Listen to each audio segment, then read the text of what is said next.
오늘 본문의 말씀으로 영원한 도피성 예수 그리스도라는 제목으로 여호수아서 강의 18번째 말씀을 전하도록 하겠습니다. 2011년 4월에 소말리아 인근 해역에서 스페인을 출발해서 싱가포르로 가던 우리나라 국적의 한진 텐진호라고 하는 배가 이 소말리아 해적들의 공격을 받았었습니다. 한진 텐진호에는 한국인 선원 14명과 인도네시아 선원 6명 이렇게 총 20명의 승무원들이 있었는데요. 이 해적들에게 공격을 받고 있다라는 통신을 마지막으로 전하고 이제 더 이상 통신이 끊어져 버리는 그런 상황에 처하게 되었습니다. 이 연락을 받고 우리나라 해군 청해부대 최영함이 현장에 도착했습니다마는 이미 그 통신을 받은 지 4시간이나 지난 후에야 그 배에 텐진호에 도착할 수가 있었습니다. 그렇게 시간이 흐른 후에 이 청해부대 최영함이 그 텐진호 배에 올라 보니 이미 해적들은 다 떠난 이후였고요. 그런데 놀랍게도 인명피해는 하나도 없이 모든 선원들이 무사히 구출될 수가 있었습니다. 이 피난 위기에 처했던 이 우리나라 한진 텐진호 선원 이 20명이 배 안에 만들어져 있는 시타텔이라고 하는 곳에 대피해서 모두 안전하게 살 수가 있었다라는 것입니다. 이 선원들의 안전을 지켜준 이 시타텔이라는 곳은 어떤 곳인가 하면요. 이것을 우리나라 말로 얘기하면 긴급 피난처 이렇게 말할 수 있을 것입니다. 이 시타텔의 문은 총격과 폭발에도 견딜 수 있는 아주 두꺼운 철판으로 만들어져 있고요. 그리고 선원 모두가 피난할 수 있을 정도의 공간이 만들어져 있고 선원들이 2, 3일 동안은 견딜 수 있는 물과 식량이 그 안에 다 보관되어져 있는 피난처라는 것입니다. 또 가까운 거리에서 또 무선 통신이 가능한 통신 장비도 비상용으로 갖추어져 있습니다. 그래서 해적의 공격을 받으면 배의 기관을 끄고 그 시타텔 안으로 모든 선원들이 대피해서 안에서 문을 걸어 잠궈버리는 거예요. 그래서 그 해적들이 진학할 때까지 그곳에 새로 이제 구출받을 때까지 그곳에서 몸을 피하고 숨어 있는 것입니다. 그 시타텔 덕분에 이 20명의 선원들이 모두 무사할 수가 있었다라는 것이죠. 저는 이 뉴스를 예전에 보면서 이런 생각을 했습니다. 우리 인생에도 이 시타텔이라는 게 하나 있었으면 참 좋겠다. 이런 생각을 하게 됩니다. 해적과 같이 들어닥치는 우리 인생에 여러 가지 어려움이 있을 때 이 시타텔이라는 곳에 쏙 들어가서 그 해적이 다 지나갈 때까지 숨어 있다가 이렇게 나올 수 있는 곳. 그런 피난처가 있었으면 좋겠다. 이런 생각을 한번 해본 적이 있습니다. 여러분들은 지금 그런 생각이 안 드십니까? 어려움이 다 지나갈 때까지 이 어려움이 내 삶을 막 헤집고 지나가는 그 순간 아무도 모르는 곳에 딱 숨어 있다가 딱 이렇게 나타날 수 있는 그런 안전한 곳이 있으면 얼마나 좋을까. 여러분, 그런데 알고 보면 우리 모두에게는 이 긴급 피난처 시타텔이 있다라는 사실을 오늘 성경은 우리에게 말씀해 주고 계십니다. 오늘 본문의 내용은 바로 도피성에 관한 이야기입니다. 이 도피성 이야기 역시도 이스라엘이 가나안 땅에 들어가 살기 전에 말씀하신 규례입니다. 하나님께서 이스라엘 백성들이 가나안 땅을 점령하기도 전에 그들에게 미리 토지를 분배해 주셨잖아요. 그 토지를 분배해 주실 때 이 도피성의 제도도 그때 세우고 또 도피성도 각 지역마다 정해 주십니다. 이것은요, 가나안을 정복하기 전에, 이스라엘 백성들이 가나안 땅 여기저기에 흩어져 살기 전에, 그 가나안 땅에서 농사를 짓고 그리고 그곳에 정착하기 전에 그 땅에서 어떻게 살아야 하는지에 대해서 말씀해 주고 있는 대목인 것입니다. 아마도 이스라엘의 12지파들은요, 어느 지파가 얼만큼의 땅을, 그리고 얼마나 비옥한 땅을, 얼마나 이 요충지에 있는 좋은 땅을 차지하게 될까, 아마 거기에 온통 관심이 있었을지도 모르겠습니다. 분명히 그랬을 거예요. 그래도 다른 지파보다 한 뼘이라도 더 많은 땅을 차지하고 그리고 그 당시에는 물이 귀한 곳이니까 샘이 많은 곳, 물이 풍부한 곳, 웬만하면은 요단강 가까운 곳이면 좋겠다. 뭐 이런 생각도 했을 거고요. 그리고 적이 침범했을 때 방어하기 좋은 좀 안쪽 깊숙이 우리 땅이 있었으면 좋겠다. 뭐 그런 생각들을 하고 있었을 거예요. 그런데 그때 하나님께서는요, 그게 중요한 게 아니라 그 땅에서 이스라엘이 어떻게 살아야 하는가, 어떠한 삶의 원칙을 가지고 살아야 하는가가 훨씬 더 중요한 문제다라고 말씀하고 있는 것입니다. 자기들 편리한 대로, 자기 마음 가는 대로 살아가는 것이 아니라 하나님의 원칙을 따라 살아가야 한다라는 것입니다.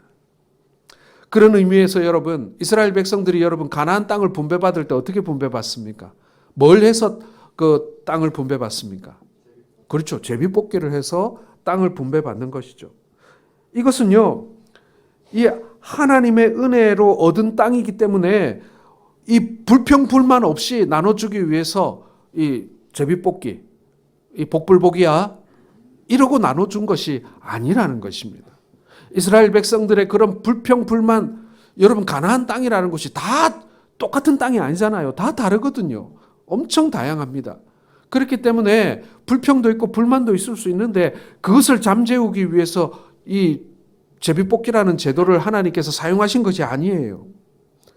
이 제비뽑기를 사용하신 것은요, 이 땅을 주신 분이 누구냐? 이 가나안 땅을 주신 분이 하나님이시고 그 하나님께 감사하는 삶을 살아야 한다라는 것을 백성들에게 말해주고 싶었다라는 거예요.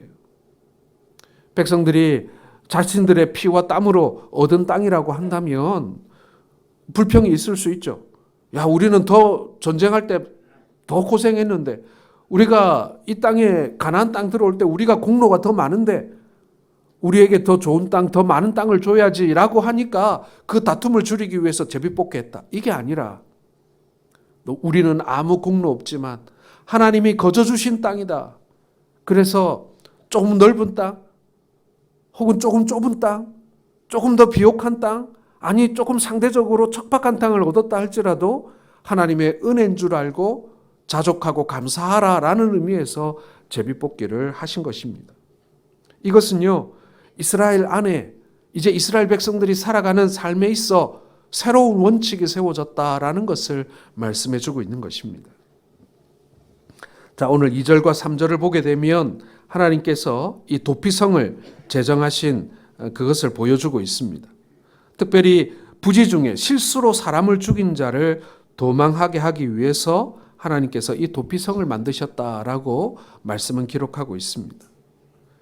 도피성이란 살인을 한 사람이 목숨을 구하기 위해 피하는 성입니다. 모든 살인자에게 해당되는 것이 아니라 실수로 살인한 사람에게만 해당되는 것이 도피성이라는 거예요. 민수기 35장에 보면 여기에 대한 자세한 내용이 더 나옵니다.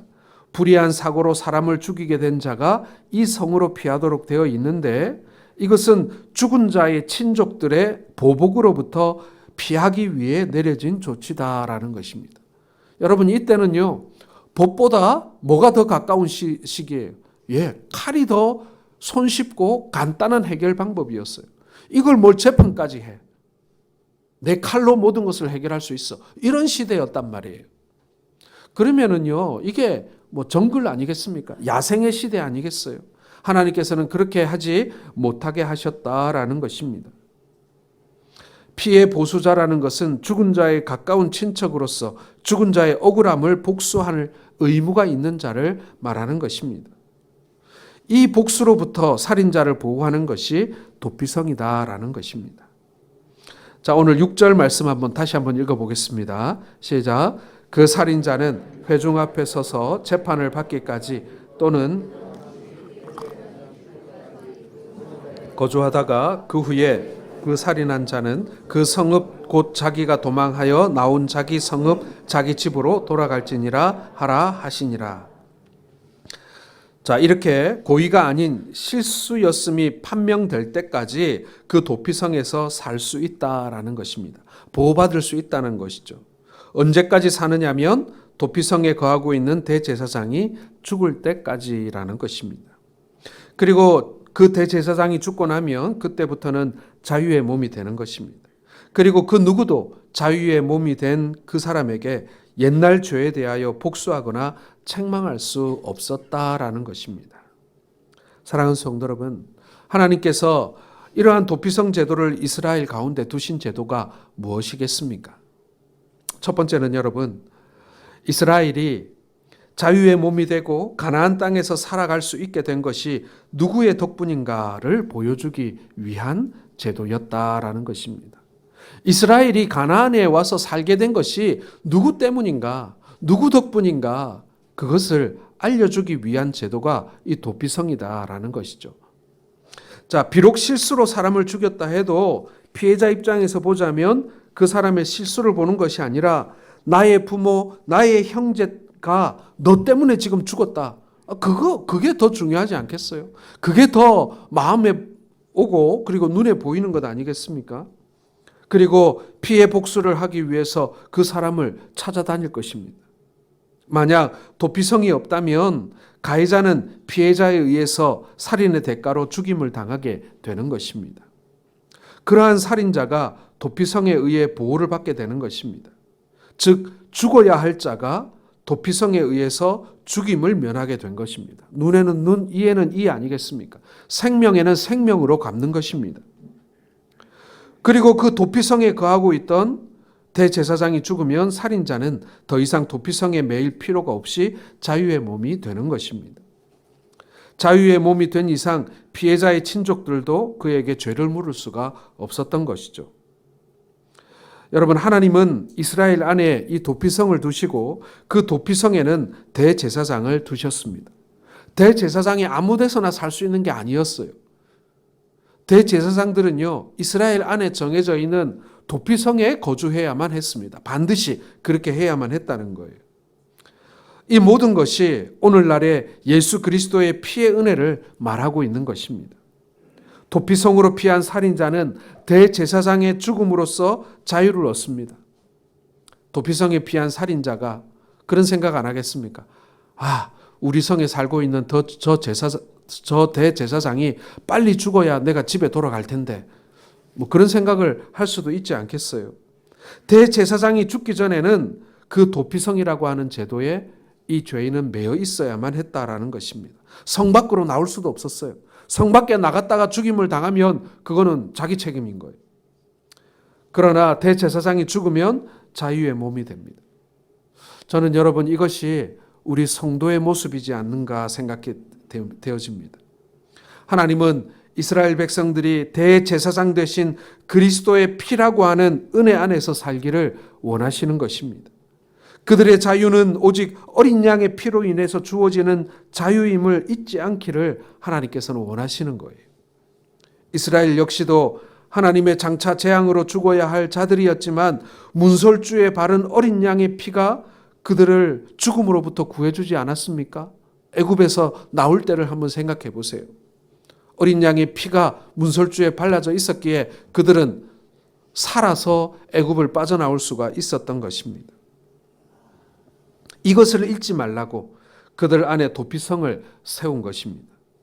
도피성을 볼 때마다 무엇이 그들을 죽음으로부터 보호했는지, 그리고 무엇으로 인해 자유를 얻었는지를 항상 상기하면서 그것을 기억하면서 살아가라라는 것입니다. 이스라엘이 그 어린 양의 피로 말미암아 살아서 애굽을 나온 것처럼 저 도피성으로 너희가 피해야 한다. 저 도피성이 아니면 너희가 살 수 없다. 너희가 용서받음으로 말미암아 목숨을 부지하고 그리고 자유를 얻었다라는 사실을 알아라고 그 성을 만들어 놓으신 것입니다. 사랑하는 성도 여러분, 오늘 하나님께서는요, 이스라엘이 살아가는 삶의 정신이 바로 이 도피성의 원칙으로 세워진 그것이라는 것을 말하고 싶으셨다라는 것입니다.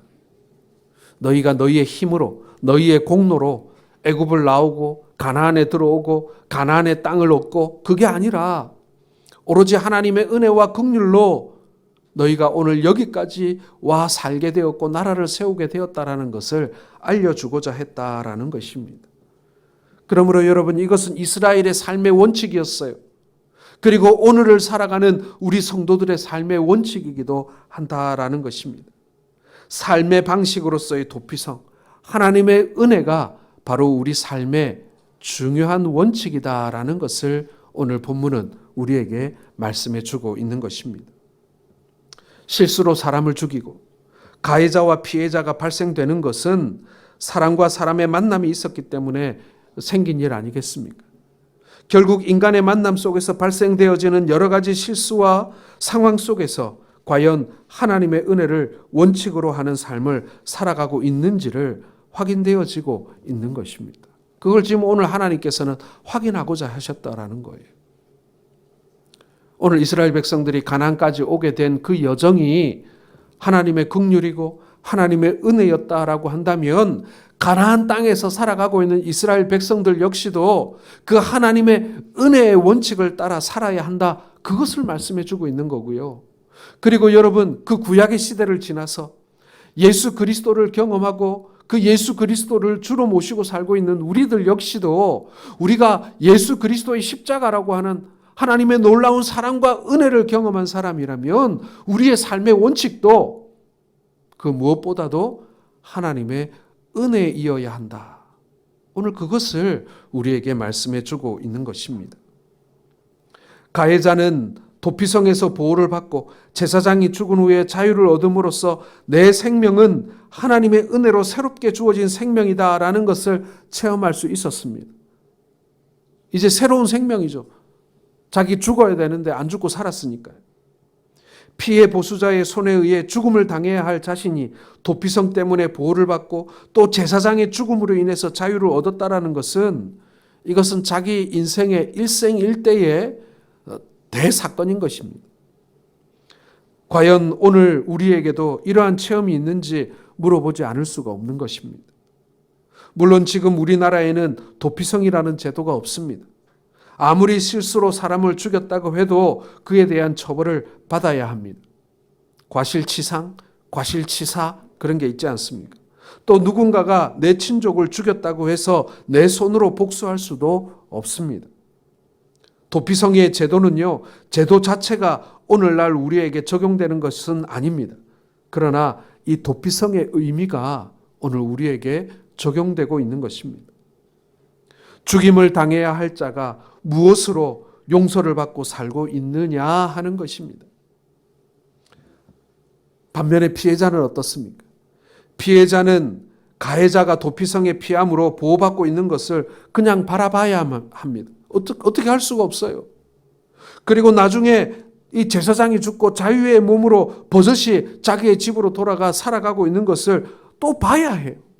그걸 어쩔 수가 없어요. 억울할 수도 있습니다.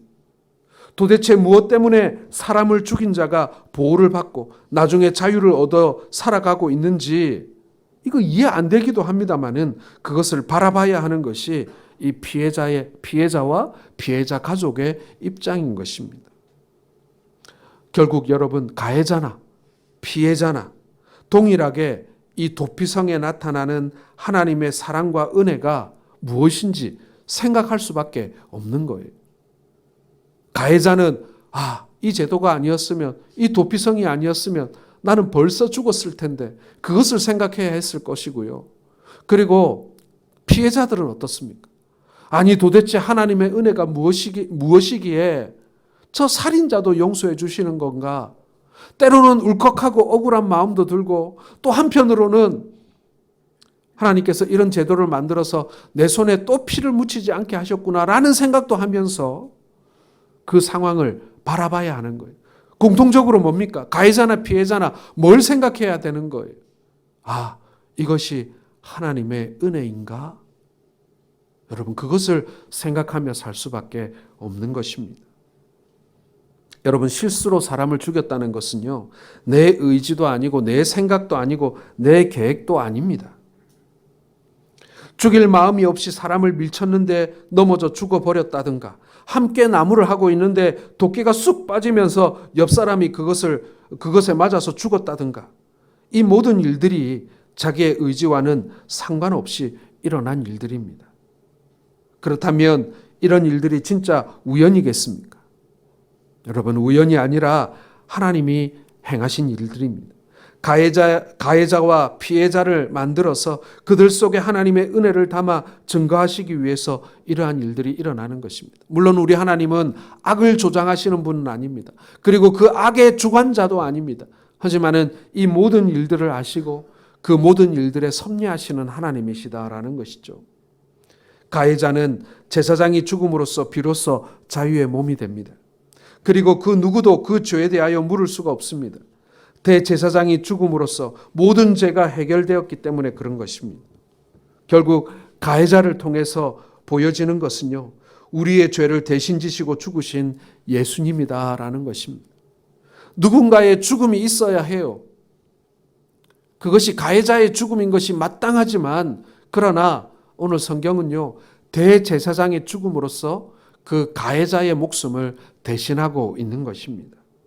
마치 이스라엘 백성들이 어린 양의 피를 받음으로 말미암아 그들이 죽지 않고 산 것처럼, 그들이 죄를 지어서 죽을 수밖에 없을 때에 어린 양을 하나님 앞에 피 흘리게 함으로써 그 아사셀의 그 어린 양의 피로 말미암아 이스라엘 백성들이 용서를 받는 것처럼, 바로 이 도피성에 숨은 이 살인자는 대제사장의 죽음으로 말미암아 삶을 얻게 되는 것입니다. 그리고 피해자는 내 친족을 죽인 자가 자유의 몸이 되어 살아가는 것을 보면서 참아야만 했다라는 것입니다. 왜냐하면 이미 그 제사장의 죽음으로 인해서 자유를 얻었기 때문에, 내가 가해자를 죽여야 하지만 그 가해자의 목숨 대신 대제사장이 죽었으니 그 죽음으로 그 가해자의 죽음을 대신하고 있는 것입니다. 따라서 피해자는 내 친족의 죽음이 아니라 가해자를 자유케 한 제사장의 죽음을 생각해야만 했다라는 것입니다. 이렇게 가해자와 피해자 모두가 도피성이라고 하는 이 하나님의 원칙 아래에서 살아가게 될 때 이 원한을 쌓지 않아도 되었다라는 것입니다. 사랑하는 성도 여러분, 인간의 만남 안에서는요, 본의 아니게 가해자와 피해자라는 것이 발생할 수밖에 없습니다. 우리가 말 한마디를 잘못해도요, 그 말 한마디에 상처받는 사람이 있게 되면 피해자가 생기는 거 아닙니까? 그리고 가해자가 생기는 것입니다. 교회 안에는 그렇지 않습니까? 사실 교회 안에도 크고 작은 가해자와 피해자가 존재하게 됩니다. 본의 아니게 실수를 해서 형제에게 상처를 입힐 수가 있습니다. 여러분, 그럴 때 그리스도의 십자가의 은혜 안에 사는 성도의 관계라면 바로 이 도피성의 정신이 원칙으로 나타나야 한다라는 것입니다. 우리가 하나님의 자녀라고 한다면요, 지금 우리가 도피성이라고 하는 제도는 없지만, 그러나 이 도피성에 담겨져 있는 이 은혜와 용서라고 하는 이 원칙이 여러분 우리의 삶에 적용이 되어야 그것이 신앙의 삶이라는 얘기입니다. 인간관계에서야 가해자와 피해자가 있을지 모르지만 예수님을 두고 생각한다면요, 우리 모두가 가해자 아닙니까? 그리고 예수님은 피해자이십니다. 우리의 죄 때문에 예수님이 돌아가셨으니, 피 흘리시고 고통당하셨으니 우리는 가해자고 예수님은 피해자일 뿐입니다. 내가 피해를 입은 것보다 내가 예수님에게 피해를 입힌 것이 더 큰 죄라는 사실을 우리는 알고 있습니다. 예수님은 나로 인해 죽으셨어요. 내가 예수님을 죽인 가해자고 내가 죽어야 할 자인데 예수님의 피가 나를 용서받고 그리고 자유케 했다라는 것을 생각한다면, 나를 자유케 하신 주님의 은혜가 성도의 만남 속에서 자연스럽게 나타나는 것, 우리의 삶에 적용되는 것이 어쩌면 너무나도 당연한 사실이다라는 것입니다. 우리는 예수님 안에서 보호받고 있는 존재이고 예수님의 죽음으로 인해 죄에서 자유케 된 사람입니다. 여러분, 서두에 교회 안에도 도피성이 있다고 말씀드렸죠. 바로 예수 그리스도께서 우리의 도피성이 되십니다. 그리고 그 도피성의 대제사장의 죽음은 바로 예수 그리스도의 십자가의 죽음을 말하는 것 아니겠습니까? 그런 의미에서 여러분, 우리 모두는 참으로 놀라운 은혜를 입은 자입니다. 나는 사람도 죽인 적이 없는데 그렇습니까, 여러분? 아닙니다. 내 죄 때문에 예수님이 죽으셨다면 우리는 분명 죄인인 것이 맞습니다. 여러분, 예수님의 은혜가 크다는 것을 인정하십니까? 죄로 말미암아 죽을 수밖에 없었던 나를 살리셨다라는 그 은혜의 크기를 우리가 가늠할 수 있습니까? 여러분이 형제들을 만나는 모든 관계 속에서 주님의 은혜가 분명히 남겨져 있고 새겨져 있다라는 사실을 여러분이 인정하실 수 있기를 바랍니다. 우리가 경험하는 모든 인간적인 관계 속에 이 하나님의 은혜가 적용되어야 합니다. 말로는 형제라고 하면서 조그마한 문제를 가지고 자존심 싸움을 하고 아무것도 아닌 하찮은 것 가지고 싸우고 다투고 있지는 않습니까? 그리고 서로 용서하지 못하고 그렇게 우리의 인생을 끝내고 있지는 않습니까? 제가 전에 있던 교회에서 제가 극복해야 할 여러 가지 문제, 해결해야 될 여러 가지 문제가 많이 있었지만 제일 어려운 문제가 한 가지 있었어요. 제 담임 목사님이 암으로 일찍 돌아가셨는데 그 목사님과 그 교회 장로님이 좀 사이가 안 좋았어요. 그런데 돌아가실 때까지 서로 화해를 못하고 돌아가셨어요. 목사님도 장로님도 이게 화해가 안 됐던 거예요. 그런데 이것이 과연 그 두 분의 문제만으로 끝났을까? 아닙니다. 이 두 분의 그 화해하지 못함이 온 교인들에게 영향을 미치고 있는 거예요. 아니, 목사님도 용서하지 못했잖아. 아니, 장로님도 용서하지 못했잖아. 그러니 성도들이 그럼 우리도 용서 못할 건 못하는 거지 뭐. 이렇게 돼버린 거예요. 거기에서 하나님의 은혜가 드러났어야, 거기에서 용서의 은혜가 드러났어야 서로를 용서하고 관용하고 이게 되는데 이게 이 지도자들이 안 되니까 온 성도들이 그것을 보고 뭘 배워야 했겠고 안 되는 거예요.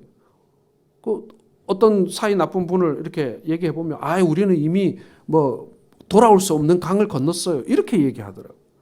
용서할 마음이 없다는 거예요. 도대체 거기에 하나님의 은혜가 머물 자리가 있는가 하는 것입니다. 사랑하는 성도 여러분, 우리의 인생이 얼마나 길겠습니까? 우리에게 혹 용서하지 못한 일들이 있다면 용서해야죠. 그렇게 용서하지 못하고 하나님 앞에 섰을 때 가해자든 피해자든 얼마나 부끄러울까요? 서로 용서하지 못했기 때문에. 아까 말씀드렸잖아요. 우리는 모두 예수 그리스도 안에 가해자라고요. 입으로만 예수님의 은혜를 말한다고 해서 은혜를 아는 자라고 할 수 없습니다. 은혜를 안다면 이 알문 필연적으로 보여져야 합니다. 형제를 통해서 이웃과의 만남을 통해서 증거되고 드러나야 합니다. 은혜와 믿음은 감추어지는 것이 아니에요. 드러나고 확산되는 것입니다. 이 일을 하라고 우리 모두를 교회로 부르신 것입니다. 그리고 때때로 우리들의 관계에서 가해자가 있게도 하시고 피해자가 있게도 하십니다. 다른 형제의 작은 실수 때문에 상처 입을 수도 있고요. 또 내가 상처를 줄 수도 있습니다. 전혀 그럴 마음이 아니었는데 본의 아니게 피해를 입히는 일들이 얼마나 많이 일어나는 줄 몰라요. 그런데 말입니다. 사람들이요 다 그렇더라고요. 내가 입은 상처는 정말 두고두고 잊혀지지 않는데 내가 형제에게 입힌 상처는 기억도 못하고 있더라고요. 내가 다른 사람에게 상처 입힌 거는 내가 그랬어? 내가 언제? 기억도 못하는 거예요. 상처를 입은 사람은 두고두고 그것 때문에 아픈데 말입니다. 누구나 다 그렇습니다. 어떤 사람은 상처만 입고 어떤 사람은 상처만 주겠습니까? 우리는 다 상처를 주고받고 사는 사람들입니다. 그럴 때 여러분, 나에게 상처를 주고 피해를 입힌 형제를 바라보지 마시고 주님을 바라보실 수 있기를 바랍니다. 나의 상처 때문에, 나의 죄 때문에 죽으셔야만 했던 주님을 바라보자는 얘기입니다. 여러분, 지금 우리 교회 안에도 도피성이 세워져 있습니다. 그 도피성은 바로 우리 주님입니다. 주님이 친히 도피성이 되시고 대제사장이 되셔서 가해자를 보호하고 계십니다. 그리고 도피성 되신 주님 때문에 내가 산 것입니다. 모든 것을 주님의 은혜 안에서 생각하시기 바랍니다. 그리고 용서할 수 있기를 바랍니다. 마태복음 18장에 보면요, 1만 달란트 빚진 자가 나옵니다. 이 엄청난 빚을 갚지 못하니까요.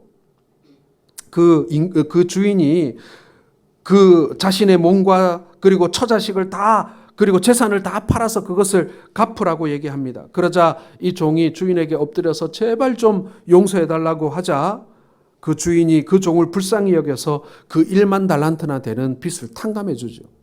자, 그런데 용서받고 나온 그 종이 자기 친구를 만납니다. 100데나리온 자기에게 빚진 친구를 만납니다. 어떻게 합니까?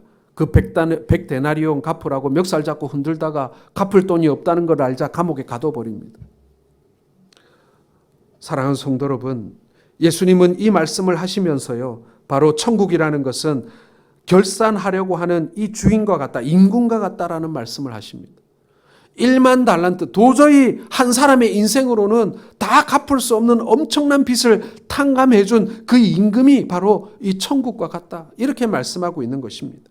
무슨 말씀이냐면요, 감당할 수 없는 빚을 탕감받은 이 종은 다른 이들에게 어떻게 해야 한다고요? 100데나리온 자신에게 빚진, 자신에게 피해를 준 그 친구를 용서해야 할 의무가 있다. 이것이 천국의 원칙이고 이것이 천국의 이 규칙이다라고 예수님께서는 말씀하고 있는 것입니다. 마태복음 18장 33절 같이 한번 읽어보겠습니다. 시작. 불쌍히 여김이 마땅치 아니하냐. 여러분, 이것이 임금의 마음이고 이 마음이 곧 천국의 마음이다라는 것입니다. 천국은 불쌍히 여김 받는 것과 같이 불쌍히 여기고 살아가는 것입니다. 너도 용서받았으니 용서하며 살아라. 이것이 천국의 원칙이다라는 거예요. 여러분, 도피성은 불쌍히 여기는 성입니다. 불쌍히 여김으로써 죽임을 당해야 할 가해자가 보호받는 것입니다. 우리 역시도 주님의 불쌍히 여기심으로 새로운 생명을 얻고 살아가고 있는 사람들입니다. 이것을 믿으신다면 여러분은 불쌍히 여기며 살아야 할 사람인 것입니다. 용서받았기에 용서할 수 있는 사람으로 새롭게 태어난 것입니다. 예수님은 베드로에게 용서하라고 말씀하십니다. 70번씩 7번이라도 용서하라고 말씀하십니다. 어떻게 인간이 그럴 수가 있을까요? 어떻게 용서만 하며 살아간다는 말입니까? 참는데도 한계가 있지. 그러나 예수님은 용서해야 한다라는 것을 말씀하신 것이 아니라 용서할 수 있는 자로 변화되어야 한다라고 우리에게 말씀해 주고 있는 것입니다. 인간의 의지로요, 우리가 얼마나 용서할 수 있겠어요? 3-4번? 사실 3-4번 용서하기도 엄청 어렵습니다. 그런데 우리가 용서받은 자로서 용서할 줄 아는 자로 우리가 변해야 한다. 우리의 의지가 아니라 우리의 사람 자체가 변해야 한다라고 말씀하고 계시는 것입니다. 주님의 십자가가 용서할 수 있는 사람으로 우리를 새롭게 만들어 주시기 때문에 그런 것입니다. 사랑하는 성도 여러분, 예수님은 우리 성동교회의 도피성임을 잊지 마시기를 바랍니다. 우리 모두가 주님의 용서로 살아가는 자들이고요, 주님의 피가 우리를 지금 지키고 주고 계시는 것입니다. 하나님의 긍휼이 우리를 사망에서 생명으로 건지셨습니다. 도피성이신 주님을 바라보며 사는 것, 이것이 여러분 우리 성도들의 삶이고 우리의 삶 속에 예수 그리스도의 은혜와 용서가 드러나야 비로소 그 사람을 성도라고 말할 수가 있는 것입니다. 오늘 이 여호수아서의 말씀을 바라보면서, 그리고 하나님께서 세우신 이 도피성이라는 제도, 사실 여러분 세계 역사를 살펴보면요, 이 이스라엘이 세운 이 하나님께서 세우신 이 도피성이라는 제도와 비슷한 제도가 거의 없어요. 정말 독특한 제도예요. 바로 우리 그리스도인들의 세상의 그 어떤 제도나 혹은 도덕과도 이렇게 비할 수 없는 하나님께서 세우신 은혜와 용서라고 하는 너무나도 중요한 삶의 원칙을 우리에게 보여주고 있는 것입니다. 여러분, 오늘 이 말씀대로 주 안에 그리고 예수님을 닮아가는 우리 모든 성도들 되시기를 주님의 이름으로 축원합니다.